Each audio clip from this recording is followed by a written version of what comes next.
Welcome to today's program titled What Employers Need to Know Regarding Non-Compete Changes in 2024. All participants are in listen-only mode. However, you are encouraged to submit questions throughout the presentation using the Q&A box on the right-hand side of your screen. For those interested in obtaining CLE credit, a code will be read later in the presentation. Please write this code down as it will not be repeated and is required for the CLE credit request form. During the presentation, you will also see a slide containing a QR code that can be scanned to access and submit your request for CLE credit. You can also find a link to the request form in the connection details email you recently received. Copies of the program's recording and materials will be distributed to all attendees in the days ahead. At this time, I would like to turn it over to our first speaker, Kate Pirelli. Kate, you may begin.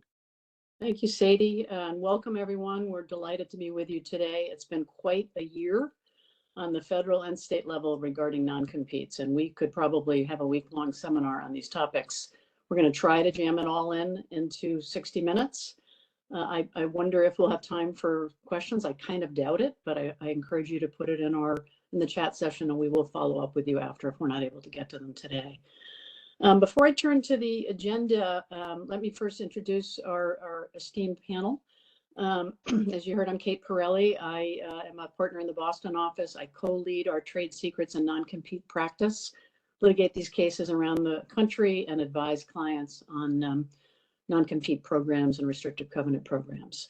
My colleague, Justin Beyer, is a partner in our Chicago office. He specializes in trade secret and non-compete litigation and counseling. Justin's litigated and tried trade secret and non-compete matters around the country, including in most states he will cover in the Midwest section. He's recognized as the best lawyer in trade secret law, in fact. My next colleague, Jesse Coleman, is a partner in the litigation department in Seyfarth's Houston office. He's worked for more than a decade prosecuting and defending trade secret, data breach, and restrictive covenant matters for clients across the business spectrum and across the country. And he's successfully resolved bet the company disputes and managed teams of dozens of lawyers in national and multinational litigation. Josh Salinas is an attorney in our LA office. He focuses on both commercial and employment disputes involving trade secrets, employee mobility, and unfair competition.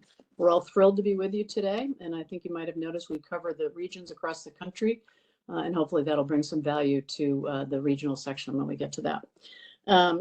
Next slide, Sadie. So quick overview. We're going to go through some federal updates. Jesse and I will cover the FTC and the NLRB on the federal level and some of the many things that have been going on that front. And then we'll turn to the regional changes across the country, and we'll all take a region of the country. We'll then close with some key takeaways. The Q&A part of this agenda, I think, is optimistic, but we will try to get there to do that.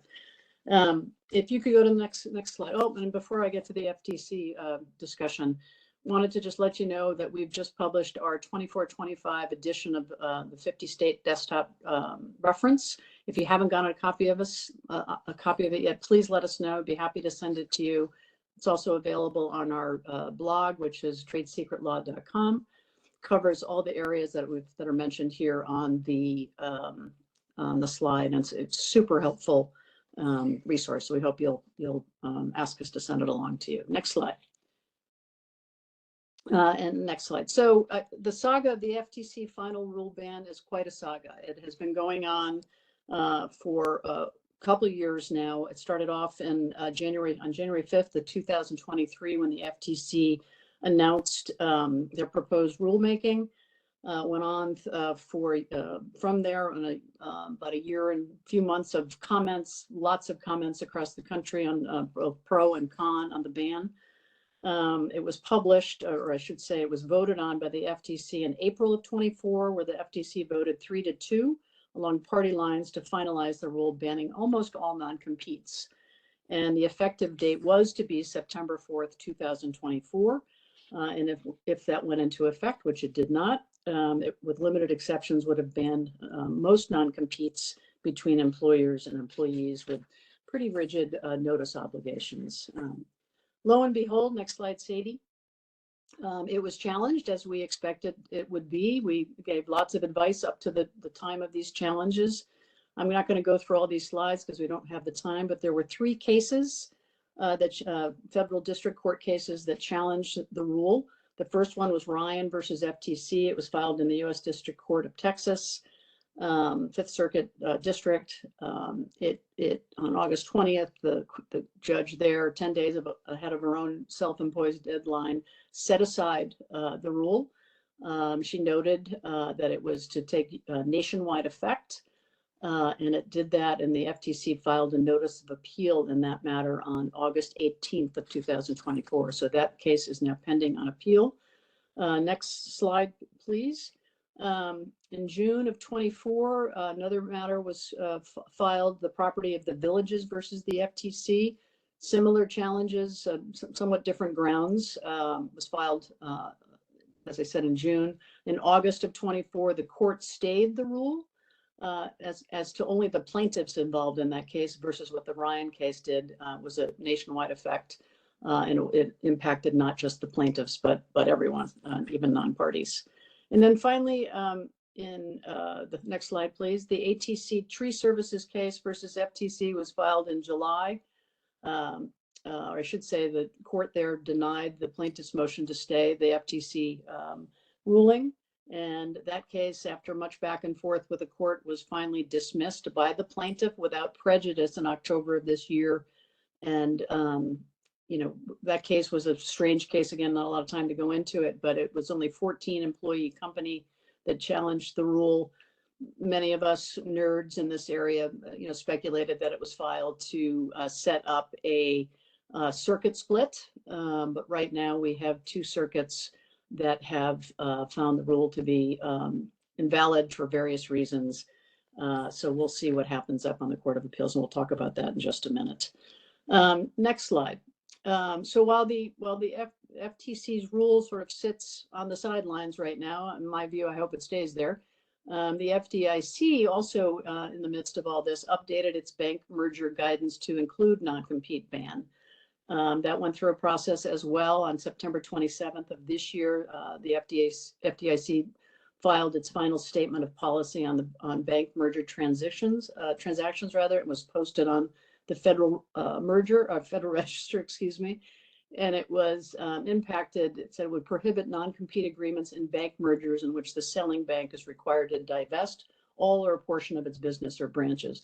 Not much has been written on this or happened under this particular statement, so we'll see how that plays out, but it's something to be aware of if you're operating in merger land. Next slide, please. And then the FDIC too, I think maybe knowing that its ban was in trouble, also amended its pre-merger notification rules affecting use of restrictive covenants, and adopted pre-merger notification form changes in the Hart-Scott-Rodino Act and the merger process. It includes a requirement to disclose the existence of non-competes and non-solicit agreements among businesses involved. There's a public comment section, or a phase, I should say, going on right now, and the comments are very much mirroring what happened with the FTC ban. Next slide, Sadie.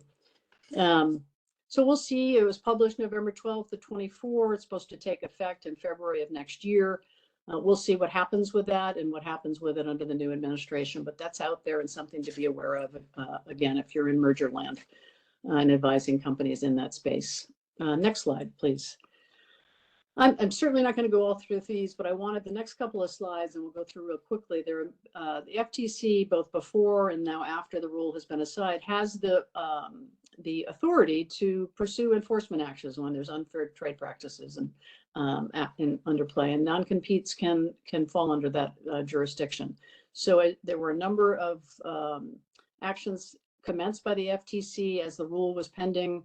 There were sort of low-hanging fruit type matters where there were, glass companies, security guard companies, low-wage earners, very, very broad non-competes where the FTC, not so fast, we're not going to permit this. And the companies entered into consent decrees with the FTC to settle those. Next slide, Sadie. So there are several of those. On this next slide, there was something most recently on December 6th of 24, where the FTC filed a notice of a proposed consent decree involving a New York-based facility management services company. Again, they were troubled by no hire provisions between two companies working with each other. Very fractured FTC, just as it has been throughout the whole FTC rule process, but it's something to be aware of again. Next slide.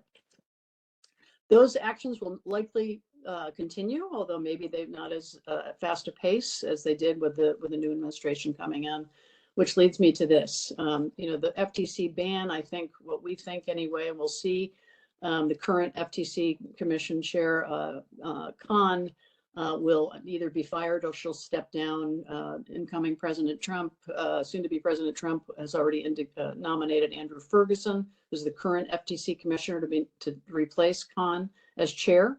Ferguson wrote a very lengthy dissent from the FTC's rule banning non-competes. So I think we know where he stands on this, and I think we can sort of take from there what's going to happen. Many folks think that the Trump administration will drop the legal fight in the 5th and 11th circuits. And we expect that the direction of the FTC will focus on other things than non-compete, but we'll see. Next slide, please. So I'm going to turn it over to Jesse to go through the NLRB update. Thanks a lot, Kate. Not to be outdone by the Federal Trade Commission, the NLRB's general counsel in May of 2023 jumped on the ban the non-compete bandwagon and issued, if you'll recall, a memorandum of law asserting that non-competes in employment and severance agreements interfere with workers' rights under Section 6 of the National Labor Relations Act, which protects employees' rights to self-organize, join labor organizations, bargain collectively, and engage in other concerted activities for the purpose of collective bargaining. So the impact in the area in which the NLRA covers, obviously much smaller than the FTC. This did not garner as much press, but those of us in the business and watching these things very much caught hold of this and saw this as it was going through, as I'm sure many employers did as they were watching the FTC ban. This all goes back to a number of publications by the Biden administration and the Treasury Office decrying the use of non-competes. These were studies that were promulgated and used by the FTC and then later by other agencies to describe the alleged economic impacts of the non-competes and how this allegedly harmed workers and stifled innovation and so forth. I think those are all very much disputed and were indeed disputed publicly and in publications when the FTC's non-compete ban was struck down. But that is the thinking and the mindset behind it, and the GC, Jennifer Abruzzo, picked up on that as well, issued the GC, authorized the regional offices to challenge non-competes in employment and severance agreements in 2023. Next slide, please.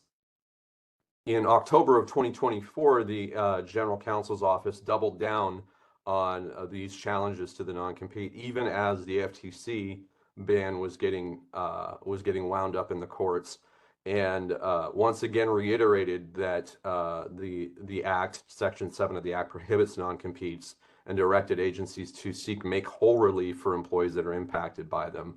In addition, in this October 2024 memo, they added that stay or pay provisions, also known in some instances as TRAPS, training repayment agreement provisions, provisions in employment agreements that require educational repayment, quit fees, damage clauses, sign-on bonuses, other cash payments, were also a violation, presumptively an infringement on an employee's Section 7 rights, and therefore violated Section 8 of the Act.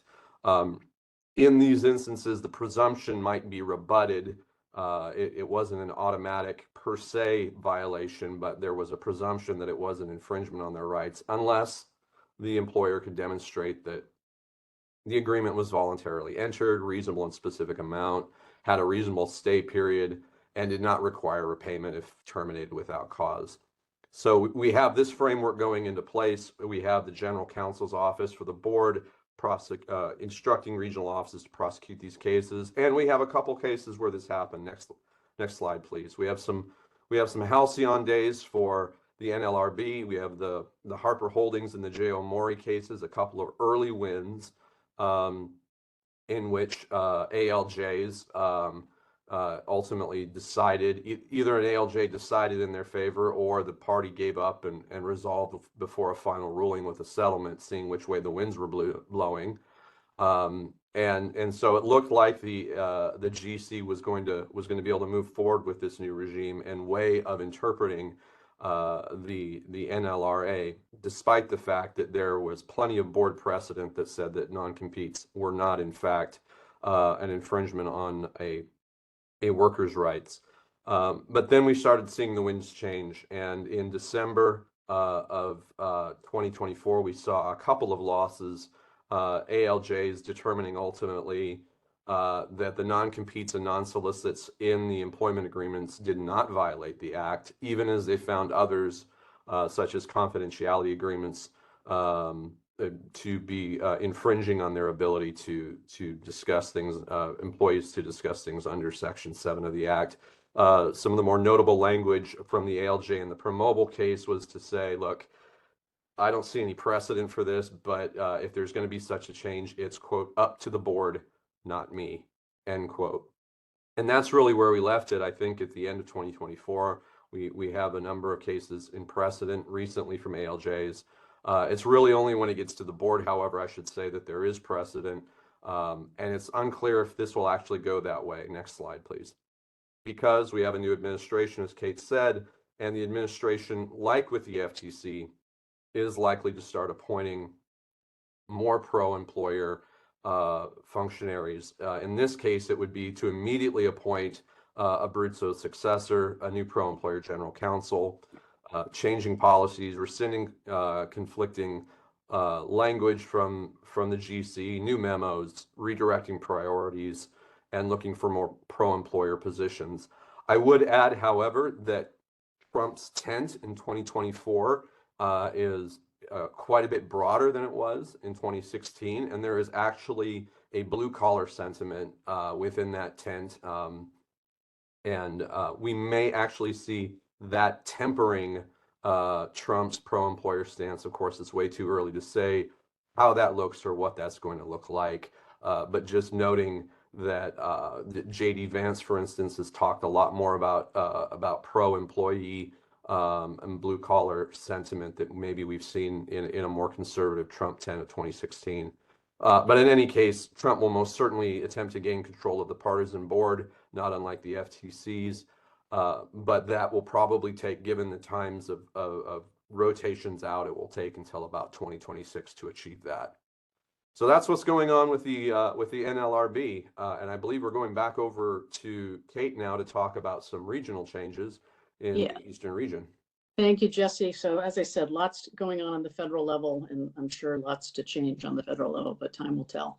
So we're going to switch to the regional discussion now, and even more, it's always been the case that employers have to be very mindful of state laws. Always, they're constantly being updated. We do a lot of work in 50 state agreements, and it's even, I think there's going to be even more change. So please, make sure you're checking pretty frequently with your counsel before you change agreements or update agreements. But I'm going to focus on the Eastern region. Most of the changes in this area, in this region, I should say, impact the healthcare industry. And I'll go through them again quickly because we don't have a lot of time. Maryland has restricted the use of non-competes for physicians and other healthcare providers effective of July 25, and banned them for vets and vet tech, and that allegedly has retroactive effect. I think that's questionable. We'll see how that plays out and if it's challenged. And then for employees required to be licensed under the health occupation article and who are in direct patient care and earning more than $350,000 annually, 1-year non-competes are fine, nothing more than that, and no greater than 10-mile geographic region. You'll hear a theme throughout all of ours, and again, these are to be checked. There's wage thresholds in many of the state statutes. They're always being updated with cost of living increases, so it's, again, have to be careful to check on those. New Jersey, not terribly important, but I think for purposes of this audience, but Domestic Workers Bill of Rights was passed there, which requires a written contract in some situations, and non-competes or other provisions restricting work post-employment are not allowed. Next slide. Pennsylvania, again, the healthcare area, new law going into effect January 1, 25. I won't read all this to you, but all of the professional healthcare providers there, non-competes no longer than 1 year, and so long as the healthcare practitioner was not dismissed by the employer, nothing more than that is allowed there. But again, for those categories of healthcare professionals. Rhode Island, again, healthcare banned through 2 different bills, non-competes for advanced practice nurses. There's a lot of that going on around the country. Covenants that are connected with the sale of business are allowed up to 5 years. Again, sale of business type non-competes are still treated differently in many states. So that's something to pay attention to wherever you are. And then there was another bill that was introduced with much more broader restriction on all non-competes, and that was vetoed by the governor there. Next slide, please. I certainly won't read all these to you, but at least in the Eastern region, these are the states where there have been new wage thresholds put into place. Please you'll get these slides, so you can use this as your checklist if you're in these states. Please be mindful of these. Some are based on weekly wages, some are based on annual, some are based on monthly. And some are, again, depend on the type of worker, whether healthcare or otherwise. Next slide. New York, came close last year. There was a bill on the governor's desk to ban non-compete. She vetoed that. She indicated she was open to income limits. There's a New York State senator now that has said that he's going to introduce a revamped bill by February. I imagine you'll see some income limits in the new bill. We'll see. And he's also pushing legislators, I should say, in Massachusetts, New Jersey, Connecticut, and Pennsylvania to do the same. So we'll see how that plays out. The next few slides all deal with, as says, key cases and precedents in the various jurisdictions in the Eastern region. I'm not going to read them to you, but pay attention to them. In Connecticut, that was a favorable decision in terms of continued employment can sometimes be adequate consideration for a non-compete depending upon the circumstances.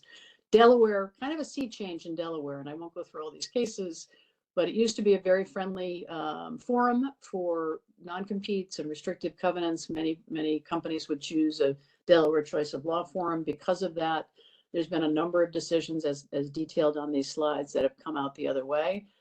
Overbroad non-competes have been struck down. The court has refused to reform or blue pencil. Many of these cases are coming out of the Chancery Court. Again, second thought on many employers when they're redoing their agreements and choice of law decisions. Next slide.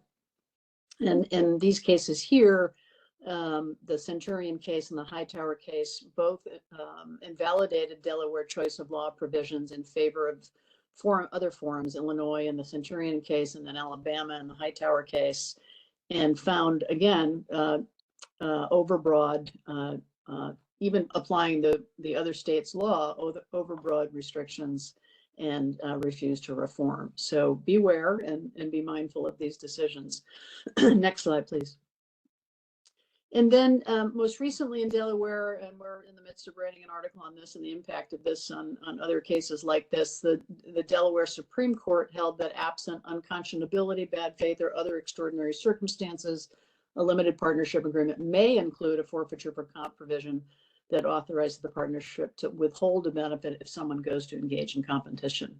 That's different than restricting the person's employment. Obviously, you're just taking back or not paying out benefits because of the competition.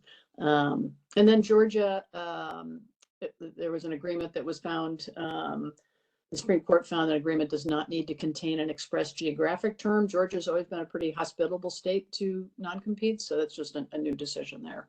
Next one.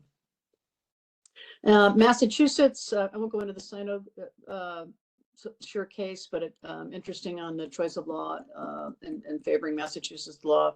Couldn't ignore the Massachusetts Non-Compete Act, even though there was a Delaware choice of law provision. And then the First Circuit, in a pretty contentious, this was the DraftKings case, I should put the title here. First Circuit held that Massachusetts non-compete law applies to a non-compete agreement between a Mass-based employer and its New Jersey-based employee who took a job in California in violation of the agreement.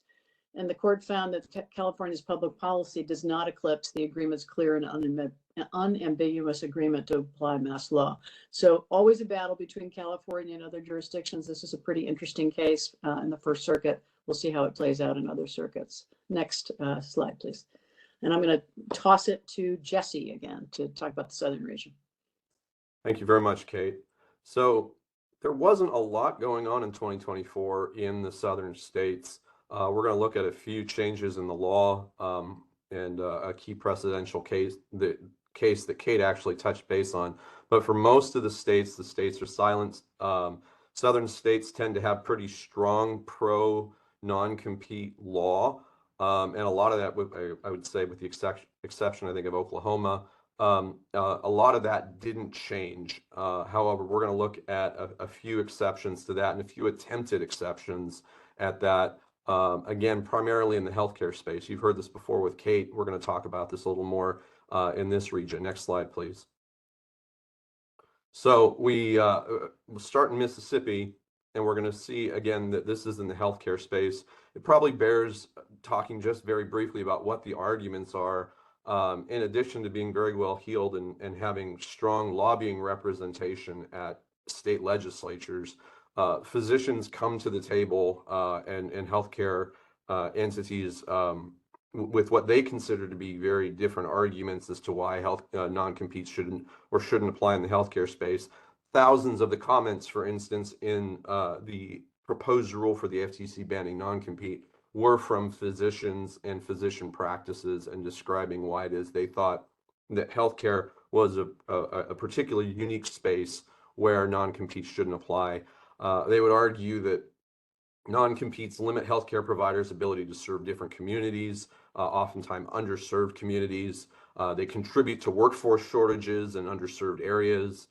They impede continuity of patient care, limit a patient's choice. All of these arguments have a lot of curbside appeal to them. Obviously, there's great interest and concern in making sure that healthcare is as good as it can be in our nation. Others would argue, however, that the world of healthcare is not particularly unique in such ways that non-competes should be banned from it. Perhaps wage thresholds, perhaps circumstances may apply, but physician employment and competition impact the same legitimate business interests of an employer as any other business. They get access to trade secrets and confidential information. They get access to specialized training. They get access, in fact, they're a very physician service organization and business, and so it's going to be very much those same legitimate business interests that you want to protect with a non-compete. And then others would argue also that continuity of care issues can be addressed through particular carve-outs rather than wholesale bans of non-competes agreements. So the debate rages on. That's kind of an encapsulation, nutshell. There are certainly other arguments. In Mississippi this year, a bill failed that would have prohibited healthcare providers from non-competes. And I included the definitions here because they go much further than just a physician and have an expansive definition of healthcare. Again, this failed. In Oklahoma, a place where non-competes are actually prohibited, non-solicits are not, the governor vetoed a bill that would have, in fact, allowed for a bit more permission on using non-competes, so long as it would allow for competition as long as they didn't solicit directly or indirectly, actively the sale of goods or services, etc., from customers or independent contractors of the former employer. The governor argued that this was still too broad and too anti-employee, and ultimately vetoed that legislation. Next page, please.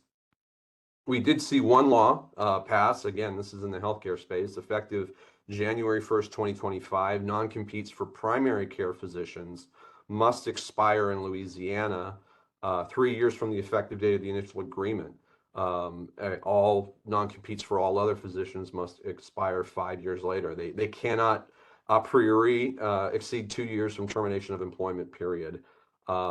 And they're limited to the parish or principal practice and 2 contiguous parishes where employers carry on like business. As those of you who practice in Louisiana know, or have employees, you have to list out specific parishes in order for a non-compete to be enforceable in Louisiana. In Texas, we had failed legislation in 2023, but I put it here because it's already been indicated that this will be raised again in 2025. So we've kind of had a bit of a lacuna in 2024, which again is not surprising given the fact that we had 2 of the cases challenging the FTC ban in the southern states, one in Texas, one in Florida. So the fact that these states are not passing new laws in this area is hardly a surprise. There's a lot of wait and see going on to see what happens. But in Texas, there was failed legislation and it's likely to be raised again.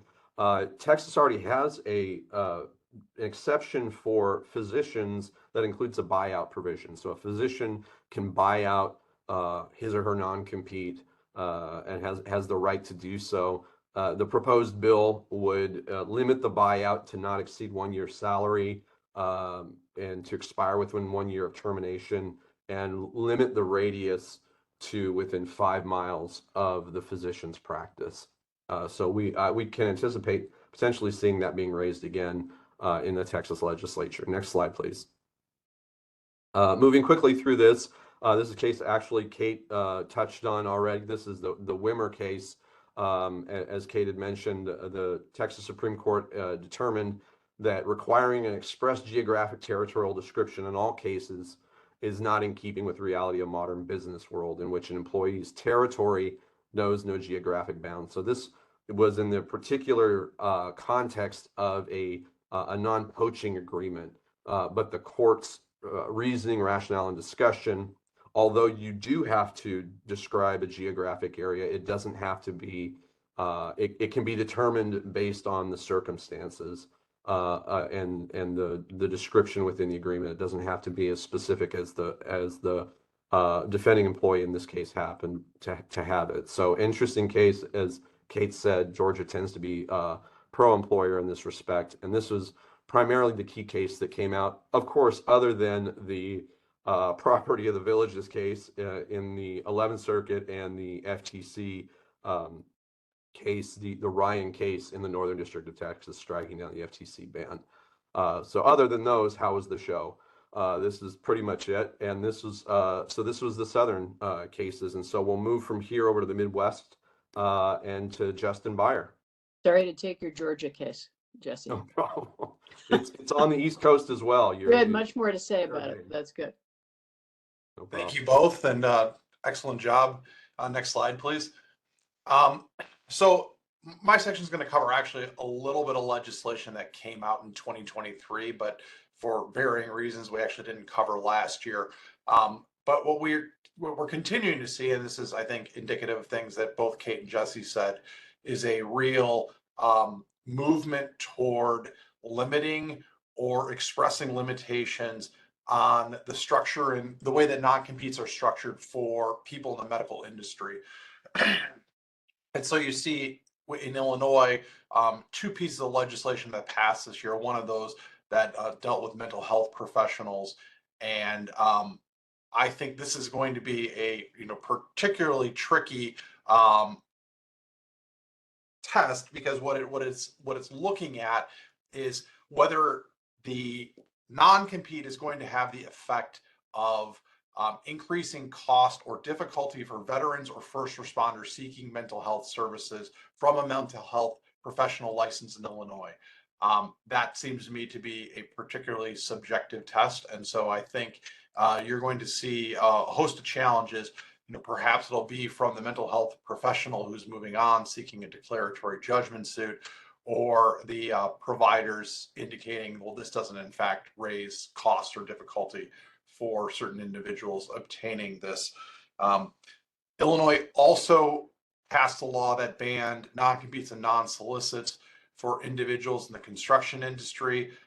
I will note that there are a host of exceptions to this, and it does focus more, the exceptions focus more on people who are higher up in the company. So these type of restrictions are intended to impact those who are actually performing more of the construction services as opposed to the management personnel. Indiana passed a couple different physician-related non-compete pieces of legislation that went into effect in mid 2023, but I wanted to highlight this because of the impact that it's having on overarching healthcare across the United States, as well as in particular in the Midwest. And in Indiana, those put into place certain restrictions on primary care physicians being bound by non-competes unless a host of exceptions were, or conditions, excuse me, were met. And then the secondary of those was that if a employer terminates the agreement, or if a contract for a term of years has expired, then the non-competes are void and unenforceable. Next slide, please. Continuing on with I'll group medical care. Iowa and South Dakota both passed laws that went into effect in mid 2023 that again limited the ability of entering into certain non-compete provisions. Iowa's focused on mental health, similar to Illinois, and South Dakota focused on physician non-competes.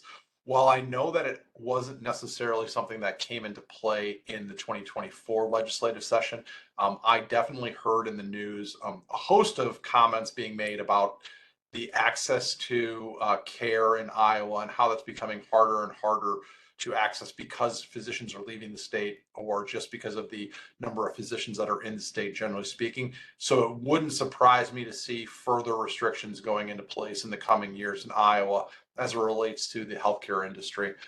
And in Minnesota, as many of you probably recall, Minnesota put into place in 2023 a fairly comprehensive non-compete ban that effectively prohibits anyone in the state of Minnesota from entering into a non-compete, and also prohibits people in the state of Minnesota from being having choice of law or venue provisions outside of the state of Minnesota.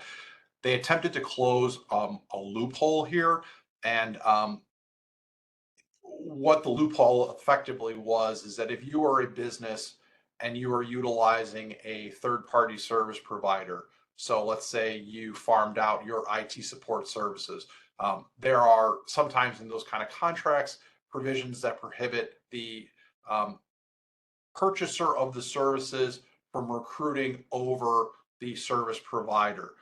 They call them non-solicits, but Minnesota said that's really just a non-compete. We're going to prohibit those from being utilized going forward. And so it went into effect on July 1st, 2024.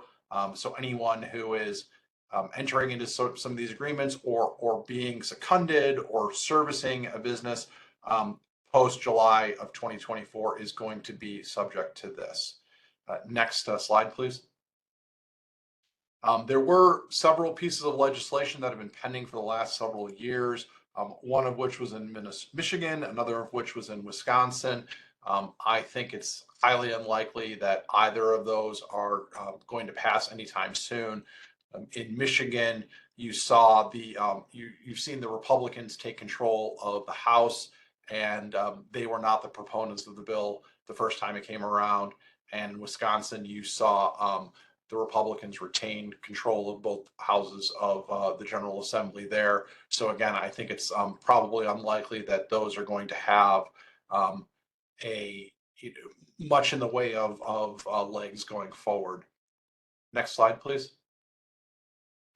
We do see a couple cases that are worth noting. One comes out of Indiana, the other comes out of Missouri. Both are non-compete cases in states that are not necessarily well known for making law on non-competes. But in both of these instances, you had courts decide that high-ranking executives within certain companies leaving and going to a competitor are going to have differing results. And so in Indiana, you had a COO prohibited, or a COO had a non-compete which prohibited them from taking a position in any capacity with a competitor. Here, Indiana refused to enforce that agreement, finding that it was overbroad and unenforceable. Many of you have heard of the phrasing, the janitor provision. The court in Indiana found that this qualified as one of those.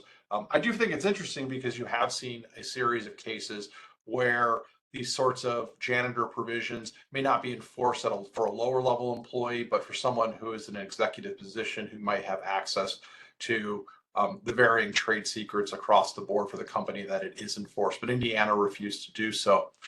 Coming out the other direction, however, you have a case originating out of the state of Missouri that the Eighth Circuit affirmed in June of this year, where they indicated that a non-compete provision that prohibited an executive from joining CVS from Cigna was not unenforceable, and that the preliminary injunction was appropriately granted. And in part, they found that the risk of trade secret disclosure was so high based on the similar positions that the two or that the employee would have from their former employer with Cigna to their new employer with CVS, that it necessitated the preliminary injunction to be granted and to be upheld.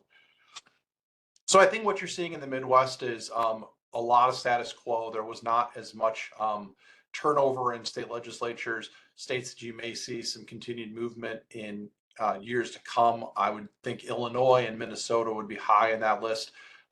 Illinois has shown a willingness to consider non-compete legislation. It seems about every couple of years at this point. You're also seeing the Right to Work Act, the next phase of the salary bump goes into effect in 2027. It's possible that they may be looking at that to see if a higher bump is appropriate. So you could see some movement there. Not suggesting that I've heard anything, just reading tea leaves based on the state of the state. So that's everything for the Midwest. Next slide, and I will turn it over to Josh. Thanks, Justin. Next slide. So California, we saw there was 2 new laws that went into effect earlier this year that made non-compete provisions with employees unlawful, and then also required employers to provide notice to their current and former employees going back to January 1st, 2022, that any prior non-competes that they may have had with the company are void. Employers were also prohibited from attempting to enforce a contract that is void, regardless if the contract was signed and the employment was maintained outside of California. These 2 new laws we had detailed more comprehensively last year in our presentation, and these are 2 kind of important laws that have been closely monitored, and we continue to watch throughout this year. California has had a generally fundamental public policy against non-competes for employees when they're used post-termination, and so what these new laws really tried to do is to provide some more strength, some more enforcement mechanisms. Previously, employees, if they had a dispute regarding their restrictive covenant with an employer, their relief may have been really focused on getting an action for declaratory relief. But now, under the new statutes, there's some more remedies that are available. For example, being able to seek damages, injunctive relief, and then also potentially seeking reasonable attorney fees and costs. And one of the other kind of significant effects of this new law was to really look at the situations where you have employers and employees who may be working in different states. And so you could have an employer who is working in one state and an employee in another, and what is the effect of that choice of law or venue provisions, and is that being used to maybe circumvent California's protections for employees regarding restrictive covenants? There are there's a previous statute that California enacted, Labor Code 925, that tried to restrict the use of non-California choice of law and venue provisions with employees who were residing and working in California. What this new statute tried to do is to provide some additional protections that, regardless where the employee is signing the agreement or working, that to the extent it violates California's non-compete laws, that is going to be void. Obviously, that's something that's still being litigated. We're closely monitoring, but something that's still going to be continued to be challenged, going into this next year. Colorado, it amended its non-compete law to address potential abuses with training repayment agreement provisions. We had discussed earlier in the presentation these traps that are being used.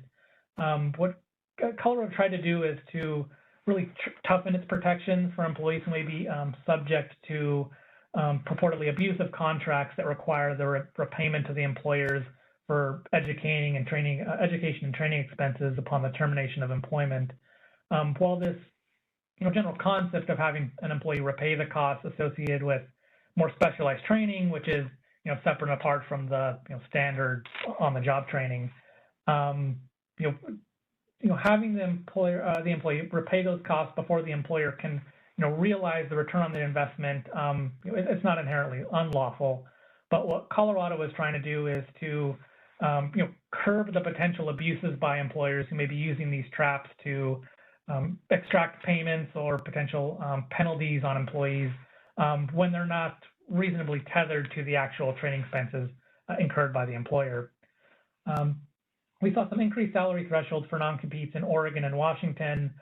Both those states have some limitations on non-competes in which there's an income threshold, so they're limiting the use for higher salary earners.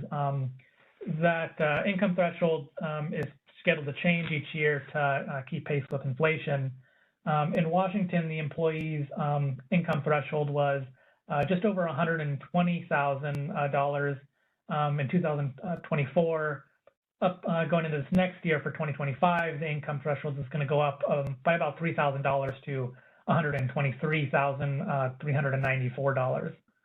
For independent contractors in Washington, that income threshold is significantly higher. In 2024, it was just over $301,000. Going into 2025, it's going to be just over $308,000.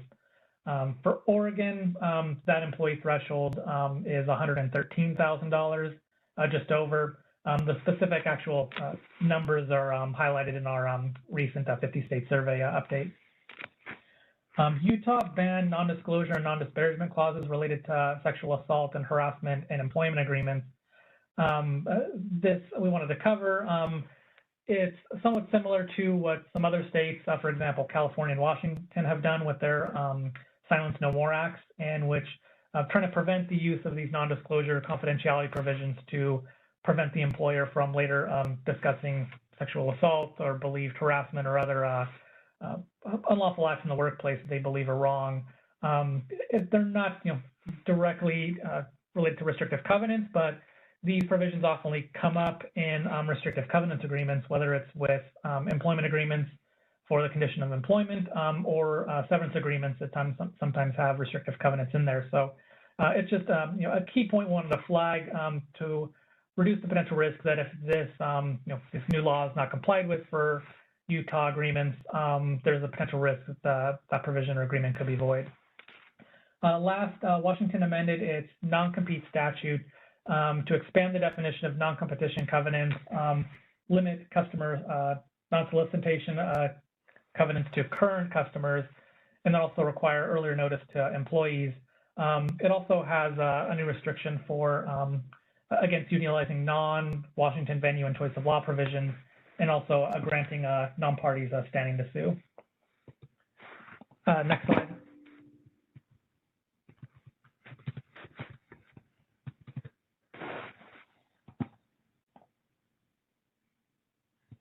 So there was not much going on in the Western states for new legislation. Last year, we discussed that Utah had attempted to curtail the provision of non-competes with healthcare providers, but this year that did not pass. As I mentioned, there doesn't seem to be a lot of activity this past year in the Western states. There may have been some deference just with the ongoing activity that the FTC was doing with their attempts to get a nationwide ban on non-competes, and we may have seen some of the less active states, really kind of defer to see and take a wait and see approach. Next slide. And so for some key cases and precedents, there was a unique case that came out of California, the Samuelian versus Life Generations healthcare case. This actually started in arbitration, but when they attempted to confirm the arbitration award in the trial court, that later created a dispute. The unique fact in this case was that it involved the partial sale of a business. In California, the non-compete disputes often arise with an employment dispute where an employee is challenging their non-compete with an employer. But there's also an exception in California for the sale of a business, which California allows under Section 16601. In this case, it did not involve the entire sale of a business, but actually only the partial sale of a business. And in this case, the partial seller argued that the restrictive covenant that was required and ancillary to the sale of the business wasn't lawful and restricting their ability to pursue their profession under California law. In California, there are two standards for analyzing non-competes. There's this invalid per se standard that is often used with the employment disputes or the sale of a business under 16601. A few years ago, there was a new case that California held that when you have a business-to-business agreement, there's another standard, a reasonable standard that can be used. So the dispute in this case is, okay, what's the actual standard that applies? Is it this invalid per se, or can you use the rule of reason? The arbitrator in the trial court applied the per se invalid standard, but the Court of Appeal reversed and actually found that no, the rule of reason does apply in this case. The argument that often comes up with challenges to non-competes in California is that it impairs the ability of the employee's ability to pursue their profession, their career, and have an ability in the workplace. The Court of Appeal acknowledged that, but found that in this case, when you have a partial seller who was an LLC member, still had ongoing some control over the business, had an ongoing relationship, there's really a pro-competitive effect of making sure that that member manager, is still focused and dedicated to, developing the business, focusing on growth, focusing on improvement. So the fact that this partial seller, was bound by a restrictive covenant necessarily didn't violate California's non-compete restrictions. So the Court of Appeal reversed, and kind of the takeaway is that, the rule of reason standard is applied for when you have these partial sale of business ownerships. And then also there was a dispute regarding, whether an operating agreement can impose these non-competition restrictions on a member-managed company, and the court found that in this situation, yes, you could. With the California new laws, the legislative changes, 16600.1 and .5, there's been a number of cases in the trial courts that have been kind of making their way through the courts and then also through the appellate courts regarding various aspects of these new laws, regarding scope, interpretation, the extraterritorial effect of California's laws, some constitutional challenges, and so we're still seeing some open questions that are being litigated. There was a First Circuit case that Kate had mentioned involving a dispute to use a non-compete with an employer or an employee who signed the agreement in one state and was later trying to cleanse it in another. And so those are the challenges we're going to continue to see kind of going forward. And we hopefully expect to have some of those decisions in our presentation next year. Thank you, Josh. We do have a few extra minutes here, and a question came in about California, so I can put you on the spot. And it says the following: are the California standards, per se versus rule of reason between employees or business to business the same or different for non-solicit provisions? It's I guess a kind of complex question. For employees, the non-solicits, that's kind of one of the open questions with the new legislative changes. One, with regard to restrictive customer non-solicits, and then also employee non-solicits. The new legislation codified the Edwards Arthur v. Anderson case, Edwards versus Anderson case. But that case did have some carve-outs and did note that it was not touching on certain provisions of California law, for example, employee non-solicits. So that's something that it's still going to be looked at least for the rule of reason standard. That's going to be applied for the business-to-business scenarios. And so I think that's one thing based on the Eschel decision, IXCHAL, I believe.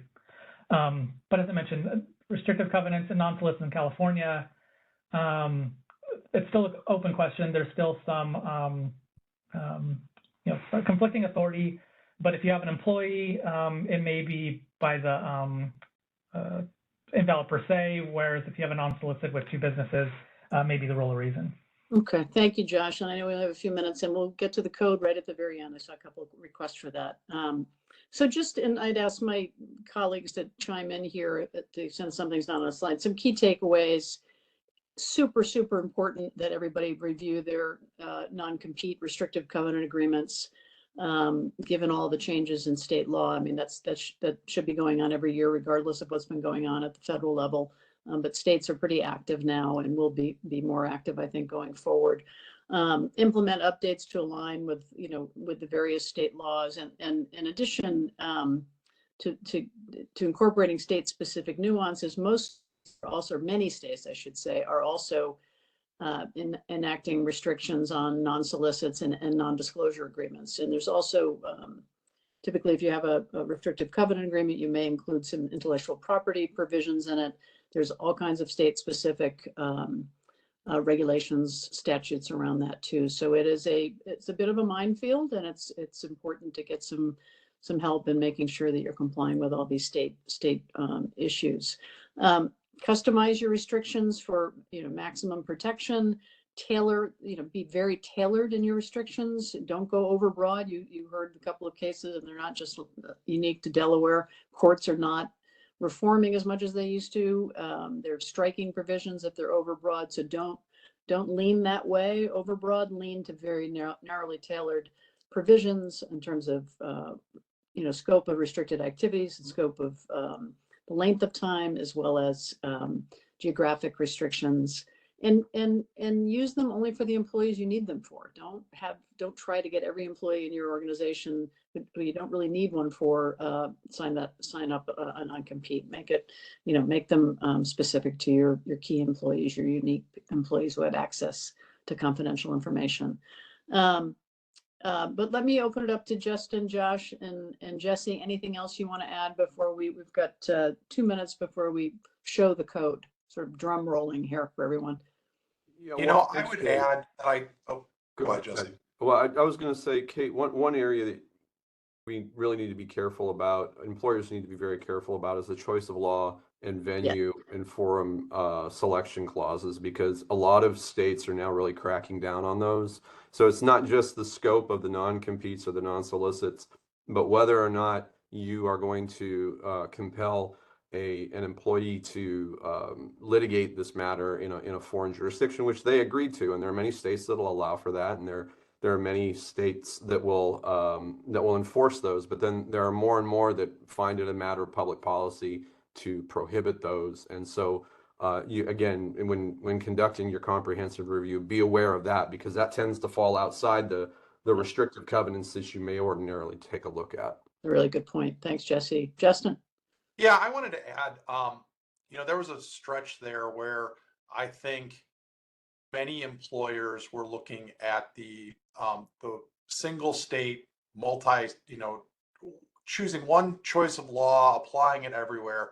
I think that we have seen a real sea change over the last 5-10 years. I don't think that's really feasible anymore, unless you are maybe doing business in one or two states, and you're very certain that those states are going to enforce your choice of law or venue provision.